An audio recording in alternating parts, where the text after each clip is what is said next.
Welcome to American Education FM, everybody. I'm Dr. Sean Brooks. Okay, let's look at this logically here.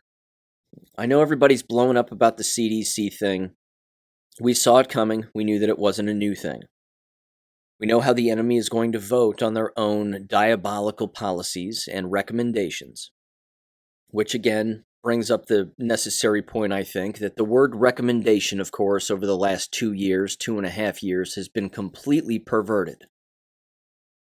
These recommendations, of course, as we know, mean nothing. However, we've also seen what that word can do among numerous individuals who are in perceived positions of power. These individuals, again, don't understand words. So, a group like the CDC can make a recommendation all they'd like, and yes, we know how many school districts will react to this recommendation of forcing these bioweapon shots on children to either attend school or children who are 6 months old and older. Again, that's what the vote the other day was all about. Their little, intercompany policy vote. The next thing, of course, that's going to occur, which is probably occurring as I'm talking to you right now, or certainly going to by the time you hear this, is that they are simply going to vote away any chance that they have of being sued. Because that's what they have to do. They don't want to get sued, so all they'll do is just say, well, you can't sue us. Well, okay. A military tribunal can take care of all of this rather swiftly, and we know that. But when you have 15 individuals who work for the CDC and make these recommendations, and they're not scientists, they don't apply the scientific method, they don't look at proof, they don't do anything. They even, of course, asked the public to respond and submit their comments in a comments section, which I'm going to read here in just a minute. Because as you would imagine, almost all of the comments say, don't do this, what are you doing, people are dying, etc., etc. But see, they don't care because they're not scientists. This is how the enemy operates. Now let's look at this specifically from, first, a hospital standpoint. I am certain, and even Kim Carter has told me this very recently, that there are still numerous hospitals out there and nurses who are working in these hospitals where the administrations within these hospitals are not accepting exemptions of any kind. They just aren't doing it. They're not even accepting medical exemptions, let alone religious exemptions, for their nurses to not take these bioweapon shots. When you throw in a hospital that now it's recommended again, but these hospital administrators are going to ultimately vote on whether or not to give these shots to a number of different individuals, in particular, of course, children, 6 months and older. They're going to have some serious decisions to make. And the question that sort of, I would say hovers over all of this is, do they want that fight all over again? Are these the kinds of individuals who are 100% fine making work for themselves, creating actual problems out of thin air for themselves to then just impose on countless other people? The answer is yes. I think the answer is yes. These people love making work for themselves. They love making trouble for themselves. They don't learn from the past. The vast majority, anyway. And I can see them rolling this out. The question then becomes, after the rollout of these bioweapon jabs among 6-month-olds and older, who's actually going to be taking them? Again, let's stay in the hospital vein here for just a minute. Who's going to be actually taking these? Because the already jabbed cannot reproduce. And if they do, their children are being born with abnormalities. So if they give them COVID jabs 6 months in to being born, the children will die. So we can expect another rollout in the future of sudden infant death syndrome. We can expect to see the posters. We can expect to see the billboards. We can expect to see the pamphlets, the flyers, all of that stuff. That will come back. If it never even left in the first place, but it will certainly come back. But again, the silver lining here for this scenario, and I know it's maybe tough to see it and tough to figure this out, because we're still talking about the collateral damage that's of course occurring as a result of all of this. I mean, people are still dying as I'm sitting here talking to you about all these shots. It's still happening. And K-12 school children are still dying because their parents gave them, forced this on them because, again, they think it helps. The silver lining from the hospital aspect is the hospital system will continue to collapse. More people will continue to walk away from these hospital systems. And the unjabbed parents who are capable of having children will seek out midwives and independent entities to facilitate the childbirthing process without drug intervention. This is a good thing. In fact, I've made this suggestion, I believe, before. I'll make it again. All of these nurses, if they still have the necessary licensure and whatever else, would do well to communicate with one another about setting up their own, again, nursing operation of some kind. I know this is easier said than done, and I don't want to come off as being callous or, telling people what to do with their time and energy. But there's a need here, and there's a gap that needs filling, and that gap is an independent organization run by nurses who are unjabbed, who want to help, like basically what Kim Carter is even doing, who want to help people with a variety of things without, again, drug intervention or whack job doctors who are triple jabbed and wearing masks.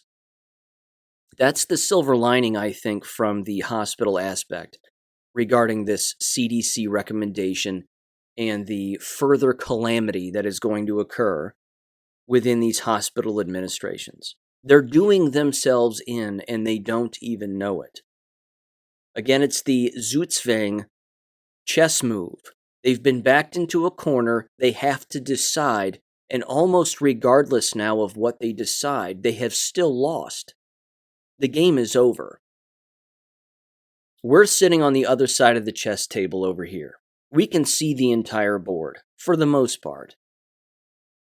We knew that a vote like this would come down. We knew that they wanted it on K-12 school children. We knew that they wanted it on infants and newborns. None of that's really new. We knew that. So, we knew they were going to do it, and they did it. But let's just go back in time just a little bit to examine what's occurred now, specifically within K-12 education. So I'm shifting gears away from the hospital avenue, and now I'm into K-12 education. Let's examine what they've done with that. They forced the masks on people. There were people who went along. Keeping in mind, this entire time, there have been parents who did not go along. There were parents who just did not comply. They said, no, we're not doing this. And they left permanently. They left the American K-12 school system permanently. Same thing in higher education. I'll cover higher education in just a little bit, but first let me stay in the K-12 vein here.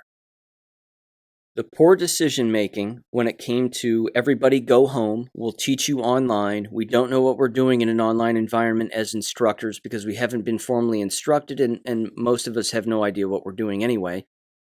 So that was the mentality of American K-12 school boards. That was the mentality of administrators and school teachers. Keep in mind, if anything went bad, we'll just blame the pandemic. If we lose money or we lose enrollment, we'll just blame the pandemic. So if we trip and fall on our face, it's the pandemic's fault. If I start choking, it's the pandemic's fault. So the excuse making is not going to go away, and it of course started immediately back in 2020. We have to close down because of the pandemic. We're going to do a slow rollback into the schools because of the pandemic. So they brought the masks in, and then what happened with the masks? People complied, and people flipped out. Two completely polar opposite examples of what was going on. And then, of course, you had the people in the middle every now and again who hated the masks but sent their kids anyway, and consistently just sent their kids into that buzzsaw anyway. And then the medical exemptions, the religious exemptions, the legal fights, the medical bills, the medical doctors, on and on and on. Then, the school board meetings. All of the school board meetings having to do with the masks, all the school board meetings having to do with, well, some of which had to do with the jabs, most didn't, but most of them were about masks. Those blew up in school board members' faces, like something that blows up. I mean, it blew up in front of them, and they had no idea what to do. They would just continuously vote for their own problems because they're not thinking people, and they would re-implement their mask wearing over and over and over again. And then in February of 2022, in the blink of an eye, almost every school district eliminated the mask wearing across the nation, along with city councils and so on and so forth. After lots of legal pressure, lots of public pressure, being made fun of publicly, privately, on social media, etc., etc. Ask the exact same question now to American K12 school boards that you would hospital administrators. Do American K12 school districts really want the fight again? Do they really want to bark up this tree one more time? Because it will invite the exact same response that they got before, except time has passed now.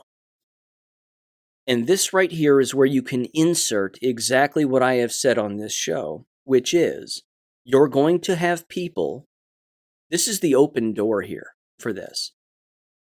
You're going to have people showing up at school board meetings talking about their jab injured and jab dead friends, families, and colleagues. This is the open door for that. It's inevitable. I said it was inevitable approximately a year ago. I said this is going to happen. This is going to be the next thing that comes down the pipeline. This CDC decision recommendation, quote unquote, is the open door for that. This is going to hit a level of public awareness that no one's going to be able to avoid. So my recommendation is that you start arming yourselves if you're still going to be going to these school board meetings, or you're still attending these environments, which I don't recommend you do. I recommend homeschooling clearly.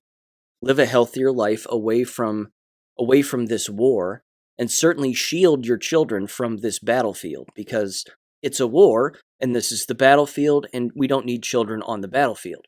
You can educate children about the war and the battlefield, and you should. Sit them down, have a nice big dinner, talk about it at the dinner table as to what's going on and what's going to go on and continue to go on here. If you're going to attend these school board meetings, you need to arm yourself now with the facts about how the shots are killing those who take them. What you also should do, in my opinion, so here's my recommendation, is that now you need to arm yourself with more facts than just the COVID jabs. That you should do well to do the same thing with the flu shots, the Tdap shots, all of these shots. Educate yourself on the poisonous nature and the fallacy of the story that surrounds all of these shots when it comes to having to take these shots in order to attend a K-12 school. Now, many states offer religious and medical exemptions away from all shots. You have, ladies and gentlemen, fully unvaccinated children attending American K-12 public schools every single day across this nation. They have medical exemptions, they have religious exemptions, and the school district takes them in. Which leads me then to my next point about K-12 schools. K-12 schools have no problem shooting themselves in the foot. They do it all the time, and they're going to do it again. And they're going to do it again when it comes to any recommendation that they make regarding these COVID shots in order to attend, because not just the verbal and physical blowback that they will receive from parents, again, hopefully running up to the microphones and educating the entire room about how viruses aren't real and these are just poisons, and that all people are really doing when they inject themselves with things is poisoning themselves to death. Make it very simple, make it blunt, bring up the history and the virology lie. Be prepared with all of this. However, American K-12 schools aren't thinking about how they're going to lose more students. And right now, when you talk about a precipice of some kind, which is a word, of course, that has been thrown around, and I fully understand it, because it has, you can fit it into endless scenarios and endless lines of work regarding the war that's going on right now. But American K-12 schools and higher education right now is at an absolute precipice. They are dangling on the edge of a cliff. There's no rope attached to them. They have no parachute, nothing. If they fall off the cliff, they're finished. They don't want to lose any more students than they've already lost. They will financially be ruined. In fact, levies won't even fix the problem, because the buildings will start to empty. And then, of course, there's the ever-present variable of the already jabbed students who are already attending. See, they'll continue to get sick. They'll continue to pass away, unfortunately. And then the school numbers and the number of students within these schools will consistently decline. You've heard me say, again, it's the snowball that's been pushed down the hill. There are multiple snowballs, though. It's not just one snowball. Multiple snowballs have been pushed down the hill. They're all heading in the same direction. And they're just getting bigger with time. That's the ever-present snowball, of course. The ones that are already jabbed. The staff members, the students, etc., etc. They're already there. Many of them, I would say psychologically, are really going to enjoy the recommendation because it will justify their participation in taking the shots themselves in the first place. Now that's deranged, but look who we're dealing with here. Look at the kinds of people we're dealing with. We're dealing with people who injected themselves with a biological weapon that they don't know is a biological weapon, for which they can't name a single ingredient, and they did it at least twice. So we're not talking about thinking people. We're talking about brainwashed, reactionary people. And that's the future of American K-12 education, is its complete collapse. It's complete and utter collapse. It's already happening. This recommendation has already started an emotional outburst among parents that, again, is it's like taking a giant boulder and throwing it right into the middle of a pond.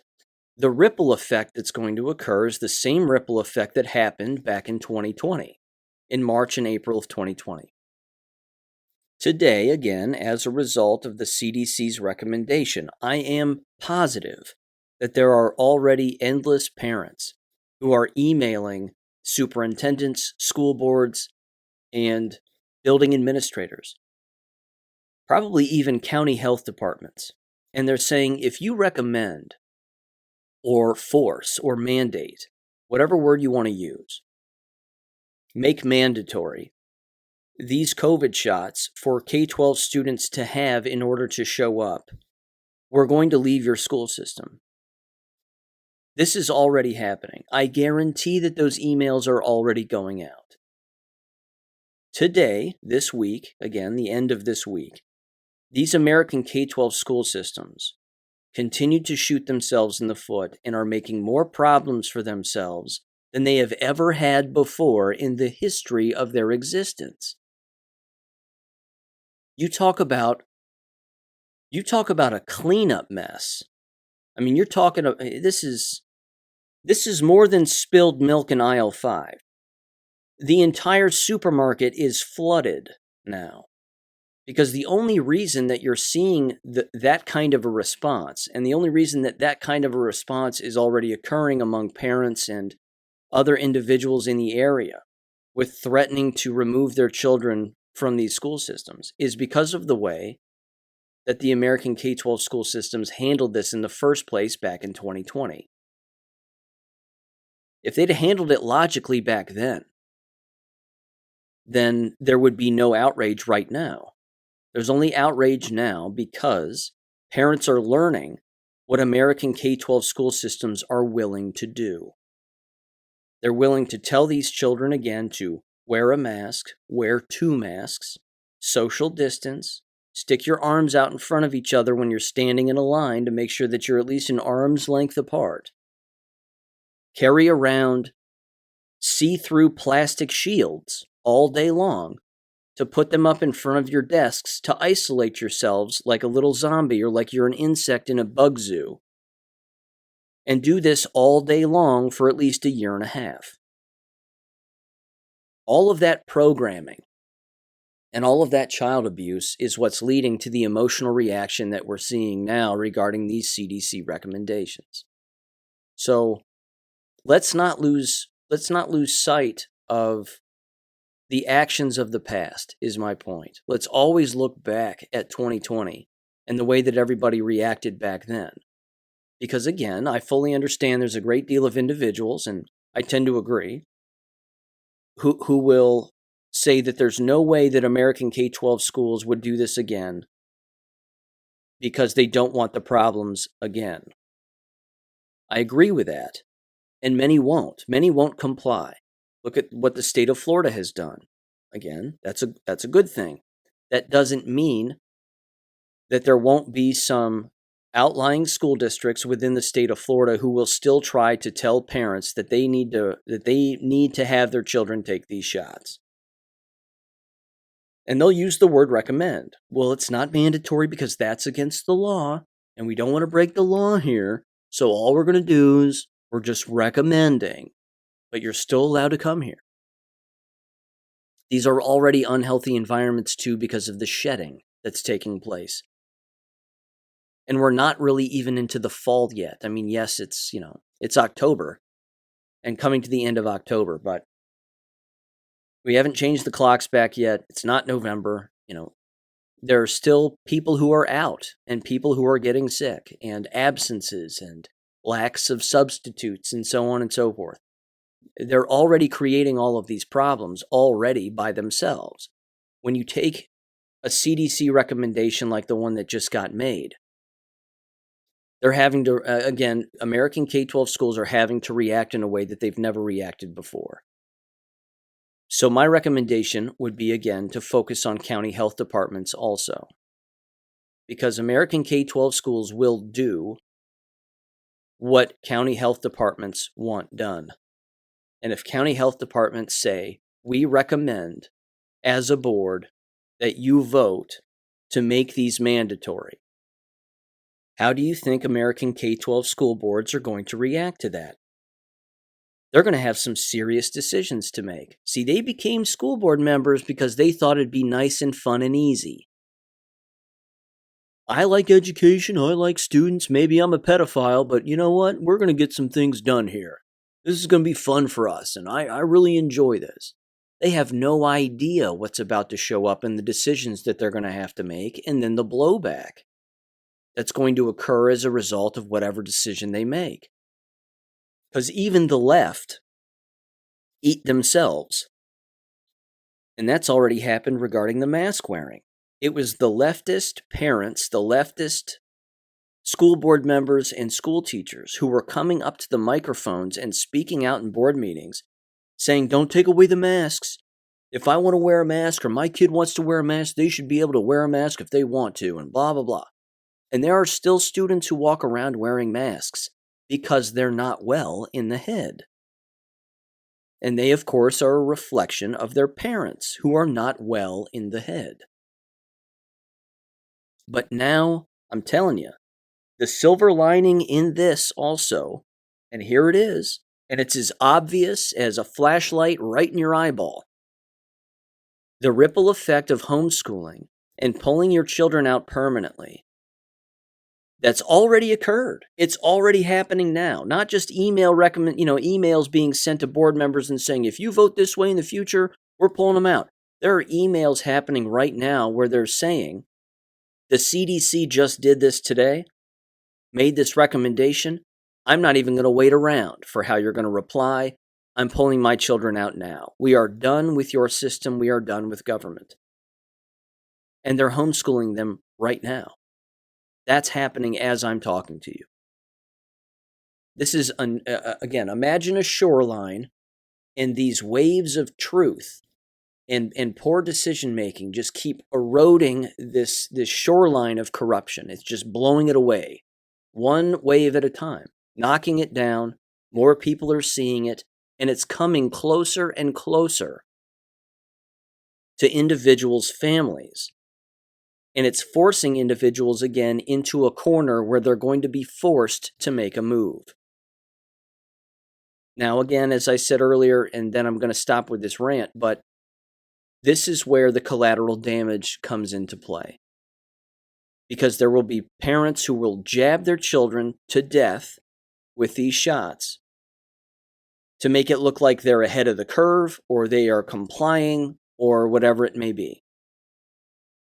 That's already happening right now. They're saying, well, see, the CDC just recommended it. All right, Billy, you're 4 years old now. Time to get you to the doctor's office and get that COVID jab. And then Billy's going to go there and he's going to get a shot in his arm and then Billy's going to die. That's the way that that's going to work.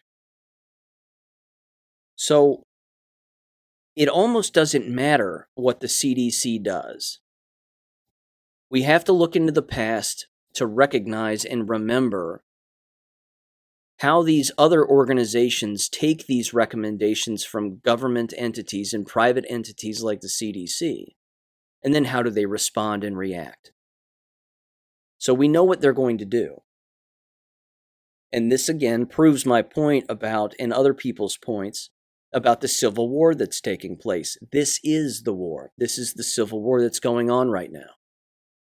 It's going on among school board members, between parents and school board members, nurses and their administrators, doctors and their administrators, inter-hospital employees, lawyers, judges, law enforcement, military, etc., etc. It's happening between and inside these places of employment that we believe we've needed our whole life. And it turns out we don't need them.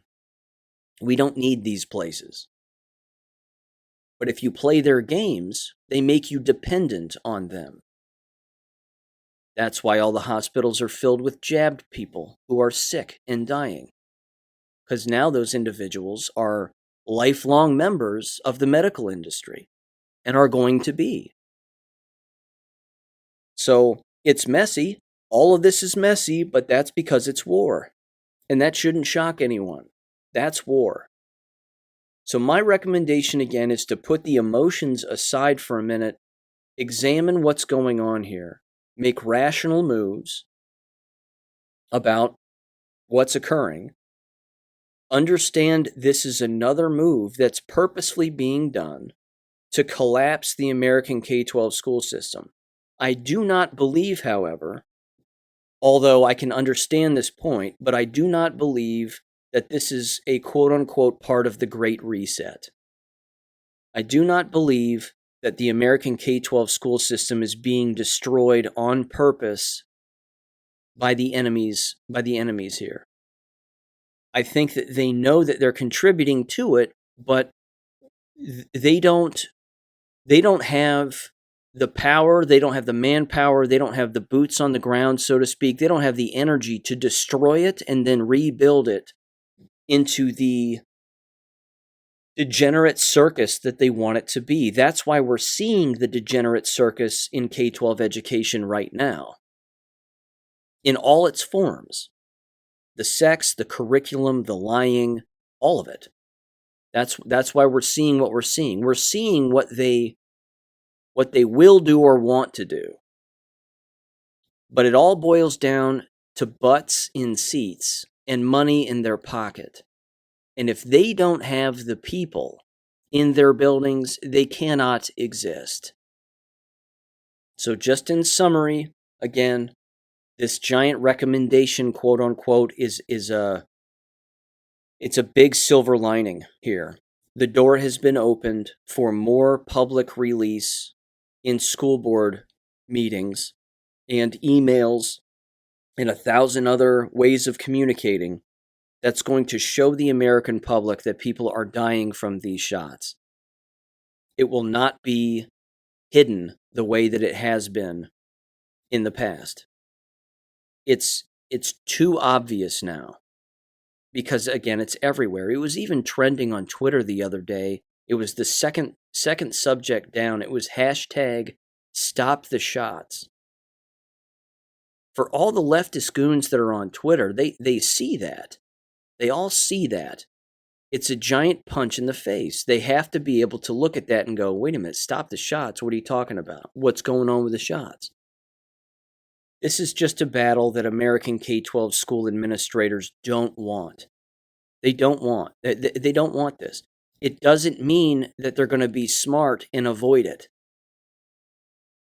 They will quite literally take this on. Many of them will take this on. They'll say, well, that's it. CDC recommends it. We've talked with our local health departments. They recommend it. So now we're recommending it. But whether or not it becomes a mandatory thing, that's up to state law. The CDC does not get to decide state law. They're not a law-making entity.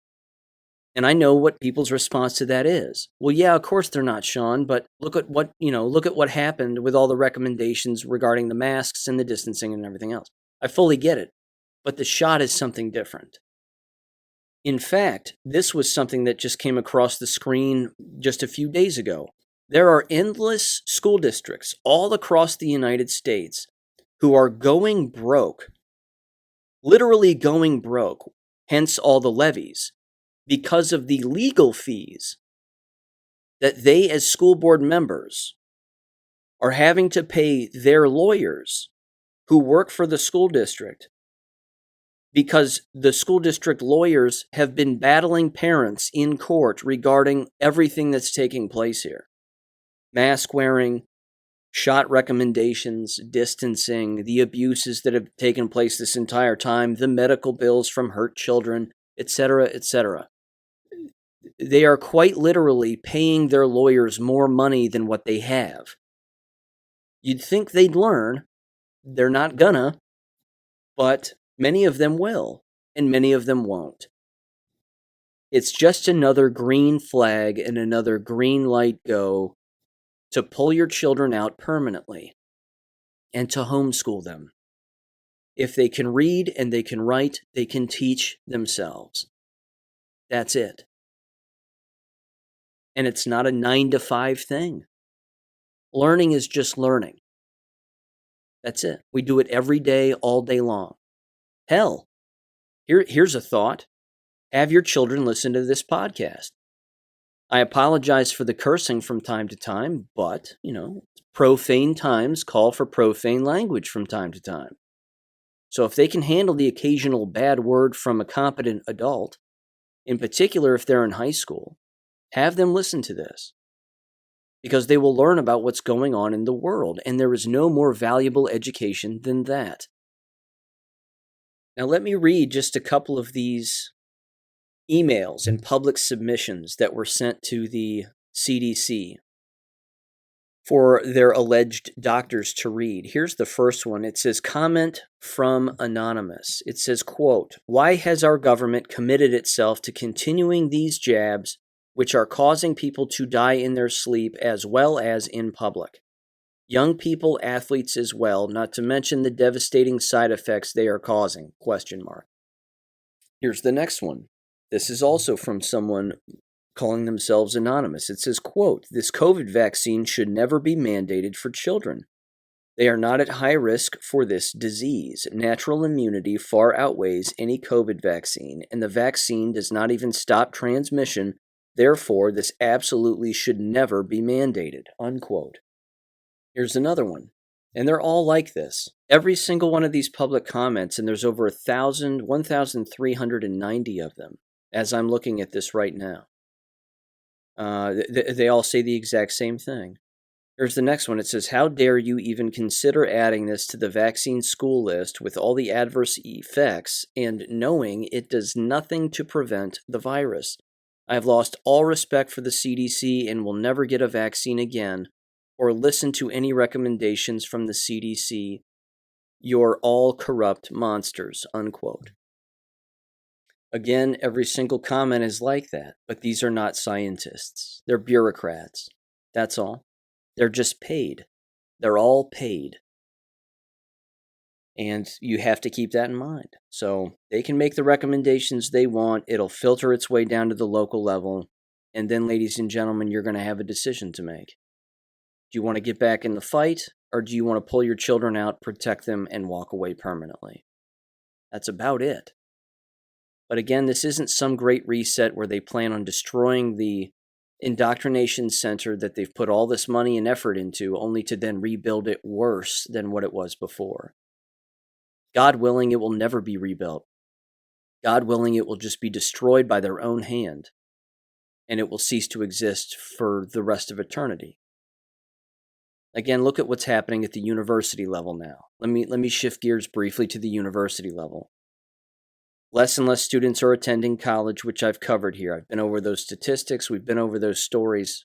It's been covered. The college campuses don't match the eyeball test when it comes to enrollment. Less and less students again in 2020 and 2021 returned to colleges because they were forcing the jabs on people and forcing the masks. They're getting sick. They're dying. This continues to be a thing. This continues to happen. However, with any CDC recommendation in particular like this, now for K12 students, so to speak, and certainly 6-month-old all the way to 5 years old, does this mean that the mandates are going to be lifted, or the mandatory jab taking, so to speak, among university officials, in particular, again, incoming students and or staff members? Does it mean that that's going to go away? No, it won't. They're going to keep those in place, is my guess. Even with the low enrollment, even with all the bad policy, even with them shooting themselves in the foot in a rowboat in the middle of the ocean, even with all of that, they're still going to keep in place the very policy that is leading to their own destruction. And the CDC's recommendation has just fortified that decision-making for them, because now they're saying to themselves, well, the CDC recommends it for minors, and minors don't attend college, but we want to make sure that everybody who comes here has had it, so they're going to have to prove that they've had it. And hopefully within a generation or so, I mean, this is what they're thinking. They're saying to themselves, hopefully in a generation or so, we can remove these mandates because by then everybody will have had it. What they don't know is that a generation from now, everybody who has had it will be handicapped or dead. So no one's going to be attending these universities and colleges. But they don't see that. They don't know that. They aren't paying attention to any of this. Certainly not right in front of their face, let alone down the line. I mean, they just aren't making these connections. So they're finished too. But again, the CDC's recommendation just justifies the university's already existing policies as far as they are concerned. I'm certain of it. Certain they're already thinking of that. Here's another avenue, very briefly, that I want to mention, of course, and I'm shifting away slightly from the jabs, but I still have other things that I want to bring up regarding it just briefly, is that on local elections here in this upcoming midterm, and I'm going to get into the midterms also a little bit in this episode in just a few minutes, but there are county taxes, not school levies. Those are on the ballots also across the nation, but there are county taxes and county levies that are being implemented on these ballots for people to vote on also. That's indicative of them running out of money. So what did they do with all that CARES Act money? What did all these government agencies do with all that? And why are they now attempting to tax residents of counties across the United States so that they can just get more of their own money? The entire thing is remarkably corrupt. I know that's the obvious statement of the year, but keep an eye out on whatever it is that you're actually voting for, because on my local ballot in the county where I live, that's one of the issues that's on there. There's another issue that's on there too, and it's whether or not the state of Ohio should allow illegals to vote.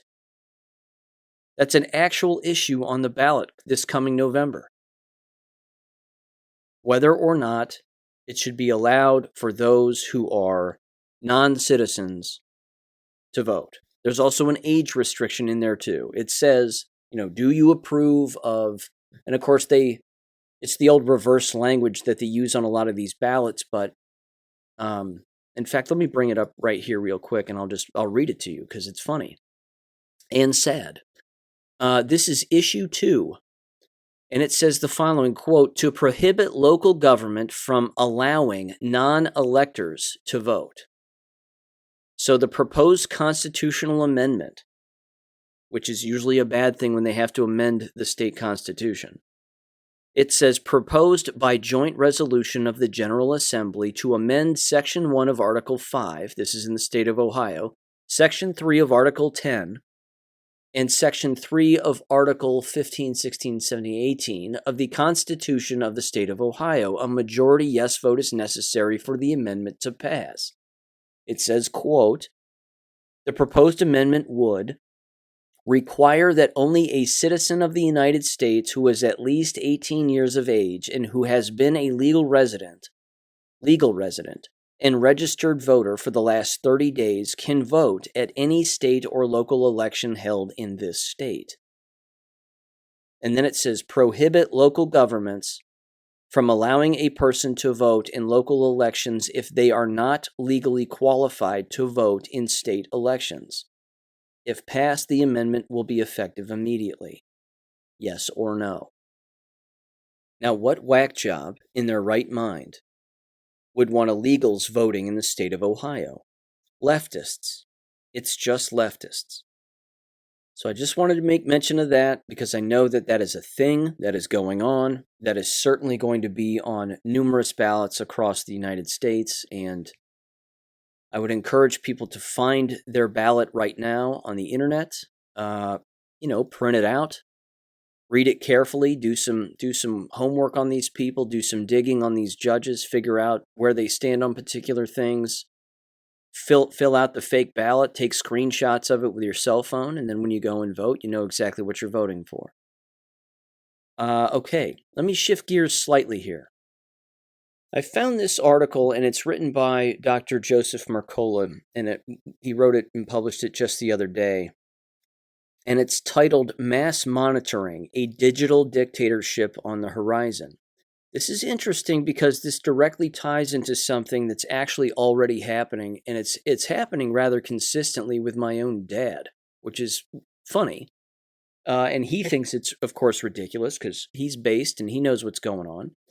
But his insurance company, medical insurance company, consistently is reaching out to him to see if he is willing to have an at-home visit of one of their employees or something to show up, do an assessment of him, which ultimately, of course, leads to higher insurance costs. So there are these at-home insurance visits, again, that are all designed to digitize everything that is going on with the individual, certainly jab them to death. That pretty much goes without saying. But the insurance agencies are doing this, of course, to just make more money and be more intrusive, and then, of course, upload all of this onto a machine so that any of these individuals who are in charge of premiums and XYZ can see all of this information. And of course, once they hook a gullible person, they consistently return and, they just keep showing up and jabbing them until they're dead, or telling them that there's something wrong with them, until they start taking more and more pharmaceutical drugs. It's just like when people receive these boxes in the mail from their insurance companies that tell them to poop in the box. All you have to do is poop in this bag, stick it back in this box, no postage necessary, and then take your box of poop and stick it right back in the mailbox, put that red flag up, and then that mailman, that poor mailman, is going to be collecting boxes of shit. Human shit. And then those boxes of shit make their way back to the insurance company where they allegedly do a test on it to see if you have colon cancer or if you're dying. And then you end up receiving some very scary letter in the mail that says you're dying and thank you for sending us your box of shit, but we've tested it and you're dying. And then that person believes it, and then they run to their doctor and all hell breaks loose. And before you know it, they've ruined their day. All for nothing. It's just another step, again, to digitize everything and take unnecessary information and put it on your medical records and bleed you dry. So here's what this says. It says, quote, "A little over a year ago, President Biden proposed a plan to set in place a new health agency to drive the U.S. down a futuristic road that would lead to cures for cancer, Alzheimer's, diabetes, and other diseases. At the time, investigative journalist Whitney Webb, author of One Nation Under Blackmail, warned that the new biomedical research agency, modeled after the nation's Defense Advanced Research Projects Agency, DARPA, actually is a plan to merge national security with health security in a way that would use both physical and mental health warning signs, quote unquote, to prevent outbreaks of disease or violence before they occur." Minority Report with medicine. It continues. It says, according to Webb, quote, "Such a system is a recipe for a technocratic pre-crime organization with the potential to criminalize both mental and physical illness as well as wrongthink," unquote. It then says this, ARPAH, a high-risk research agency. It says that agency, formerly named the Advanced Research Projects Agency for Health, ARPAH-H, is now well on its way to being and up and running with a $1 billion budget from Congress to start.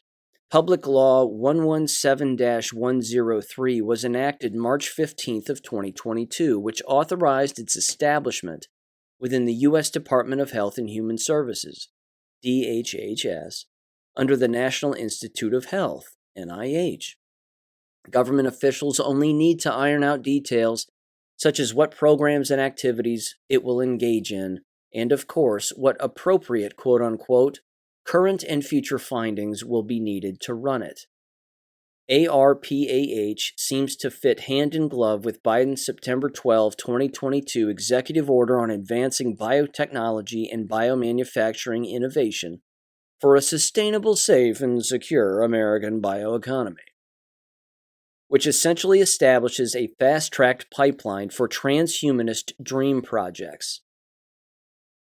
It says specified in that order is the development of genetic engineering technologies and techniques to be able to write circuitry for cells and predictably program biology in the same way in which we write software and program computers, unquote, as well as genetic technologies to, quote, unlock the power of biological data using computing tools and artificial intelligence. Additionally, obstacles for commercialization will be reduced so that innovative technologies and products can reach markets faster. ARPA-H is a tailor-made vehicle for fast-tracked, read poorly tested, and incredibly dangerous biomedical research. Like DARPA, ARPA-H will focus on high-risk, high-reward research. And that's going to get a lot of people killed because it's already happening. Just a little more here. It says task force calls for psych screening all adults. Yikes. In related news, it says the U.S. Preventative Services Task Force, an independent panel of experts appointed by the Agency for Healthcare Research and Quality, an agency within the Department of Health and Human Services, is recommending that all U.S. adults age 65 and younger should be screened for mental health issues. Come to my door and ask me if I have a mental health issue. I dare you. It continues. It says, is this a forerunner for Webb's prediction of how the government will detect mental health pre-crimes? ? The task force is accepting public comments on the proposal until October 17th of 2022. So they've already stopped. Wonder how that went. Health and biowarfare have become increasingly entwined. This is the last section. It says the following, quote, while we often think of military defense and public health as two very different areas of concern, the two have over the years merged to a significant extent, which in some way helps explain why the Centers for Disease Control and Prevention is now acting in ways that can best be described as a covert war against the health of the American public. It says in June of 2002, President Bush signed the Biodefense for the 21st Century Directive, the aim of which was to advance a comprehensive framework for U.S. biodefense based on the assumption that America could be devastated by a bioweapons attack. The directive outlined essential pillars, quote unquote, for the U.S. biodefense program, including threat awareness and vulnerability assessment, prevention and protection, surveillance and detection, response and recovery. In 2002, the Bush administration quintupled biodefense spending to $317 million, and the following year that budget ballooned to $2 billion. Bush also earmarked another $6 billion for the development and stockpiling of vaccines over the next decade.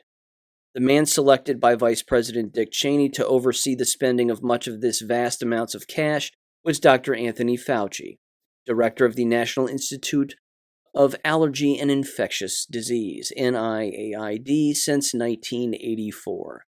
In 2003, Fauci's professional responsibilities were explained to include all civilian biodefense research, both classified and unclassified, and the development of medical countermeasures against terrorist threats from infectious diseases, and all without oversight. For all these years, he's had carte blanche to approve and run whatever biodefense research he wanted without anyone telling him otherwise, unquote. Yikes. Ladies and gentlemen, if you're interested in watching Robert Kennedy Jr.'s documentary based on his book about Anthony Fauci, you can still watch it for free. I will link that in the description below. All you have to do, get on this website, you type in your first name, your email address, and then you hit the yellow button which says click to watch. And there it is. It's about an hour and a half long. It's very, very good. In fact, if I don't mind saying, it's interesting because it includes, I'll get his name, Peter McCullough. It includes Peter McCullough and Robert Malone. And yet, the information that is divulged in this documentary actually contradicts what those two believe, which is awesome. They cover in depth, as I've even mentioned here on the show and linked the previous documentary, The Virology Lie, which is on BitChute, that HIV is not real and that HIV does not cause AIDS. that HIV, again, not being a real thing, has nothing to do with a permanently compromised immune system. That came around as a result of individuals poisoning themselves with drugs, alcohol, inhalants, a variety of things. And then, of course, taking AZT. And AZT was the thing that killed AIDS patients. All of this is covered in this documentary very well. And the journalist who you will see in this documentary, the female journalist, she's been at the forefront of this HIV lie for a very long time. But it's very well done, and I highly recommend it. Okay, again, I will link that in the description below. Here's the next thing. I think this ties in, frankly, to what we've been discussing in this episode, which is why I have it right here. Ask yourself whether or not this sounds good, or this sounds like a good idea. This came from the Epoch Times just the other day also, and it is titled, Texas Schools Handing Out DNA Kits to Parents to Help Identify Kids in Emergencies. See, if you can get them as a kid, and you can harvest their DNA, and you can get their medical records through a school, ladies and gentlemen, they're setting the stage for this kind of stuff. I mean, they're setting the stage to track and monitor your child's medicine, everything about your child medically, within the American K12 school system, not to mention, where's that DNA going? Now, of course, even though it is Texas law, apparently you don't have to abide by this. You can opt out, apparently. But here's what it says. Rather quick article. It says, quote, Texas public schools will soon be sending students home with DNA and fingerprint identification kits in an effort to help parents identify them in case of an emergency. Again, this can be interpreted a lot of ways. A lot of ways. Again, what are you planning on? Are you planning on these children going missing? Are you planning on inoculating them yourself? And again, where's the DNA going exactly? It continues, it says approximately 3.8 million students in Texas are expected to bring home a kit, ABC 13 reported, with some schools set to begin distributing them as early as this week.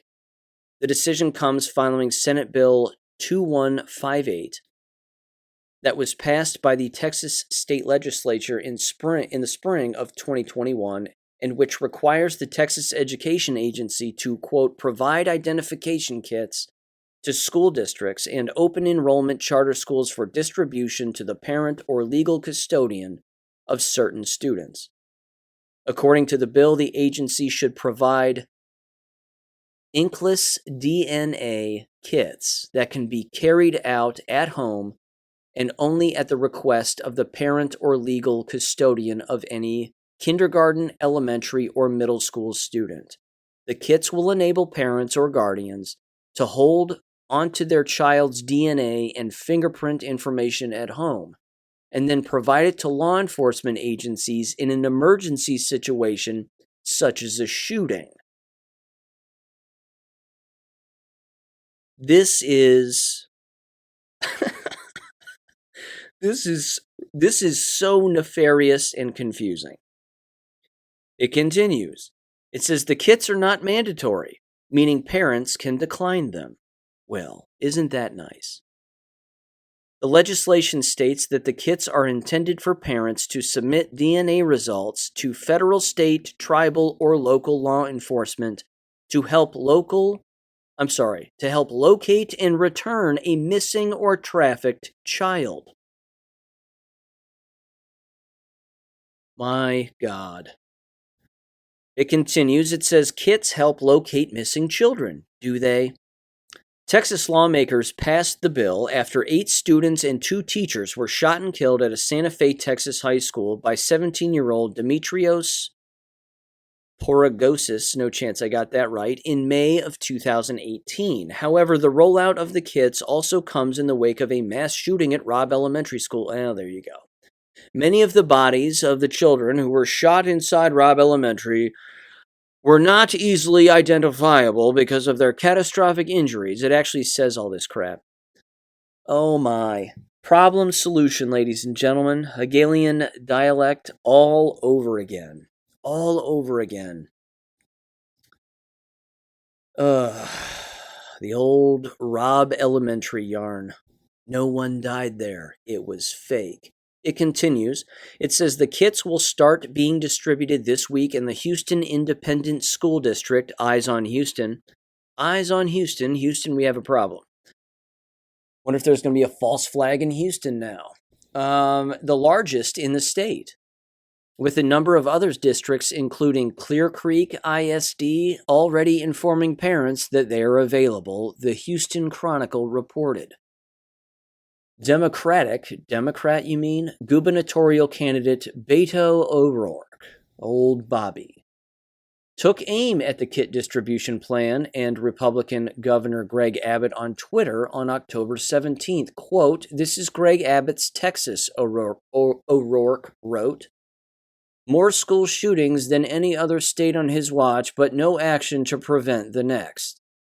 We will not allow this to be our future. We will keep our kids safe.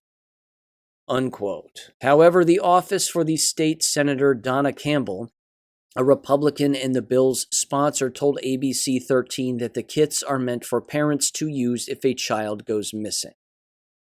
The Epoch Times has contacted Abbott's office for comment. No comment. If you needed another reason to not attend an American K12 school, I think we're way past Exhibit Z. We're now going back to the beginning of the alphabet. Let's go back to Exhibit A1. This right here is it. This is nuts. This is absolutely nuts.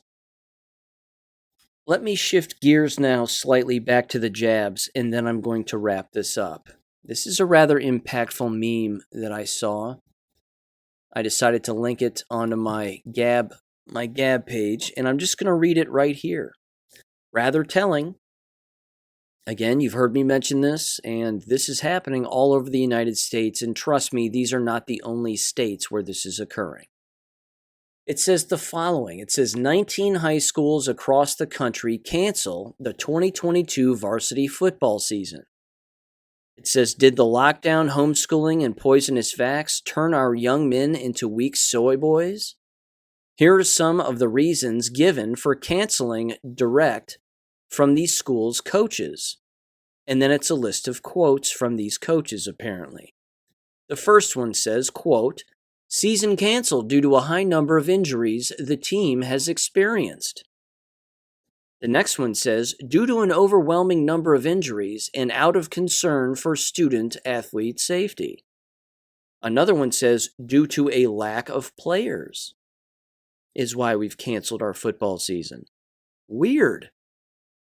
Next one says, due to injuries and players quitting the team. Good. The next one says, due to lack of healthy and eligible players and health and registration issues. The next one says, due to a low number of participants. The next one says, due to not having enough players. We had just one senior and 5 juniors on our roster. The next one said, after losing its first 2 games by a combined 134-0, we decided to cancel the remainder of the season. The next one says the decision was made over the number of players and health concerns regarding the remaining players.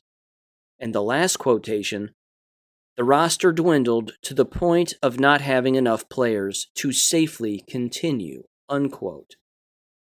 I love it. Not the jabbed and the dying. I don't love that. But people recognizing what's going on, I love it. Walking away from the pig stomach full of air that they hurtle through the air as they wear pajamas. I love it. I love that this is happening because when they drop the game, they will pick up learning. That's what will happen. They'll put down a ball and they'll pick up a book.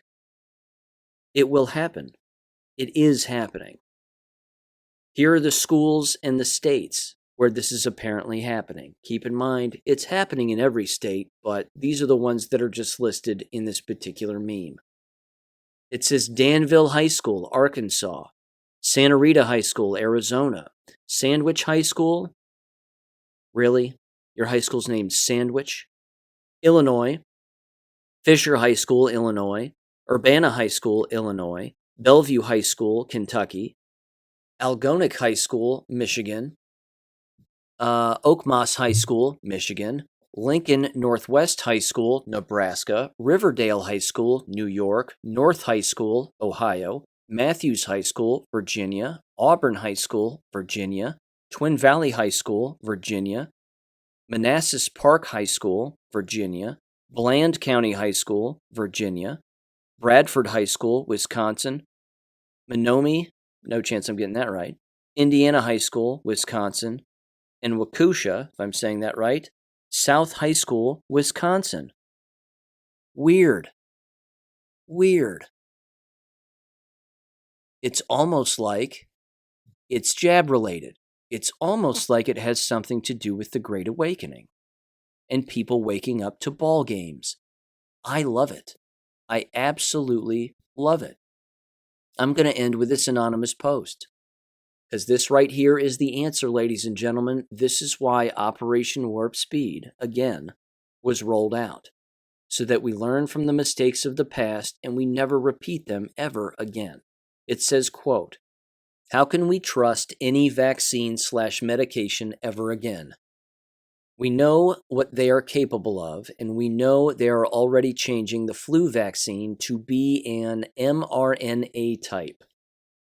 Who can say they won't do the same with every vaccine in the future? Rubella, chickenpox, measles, polio, etc.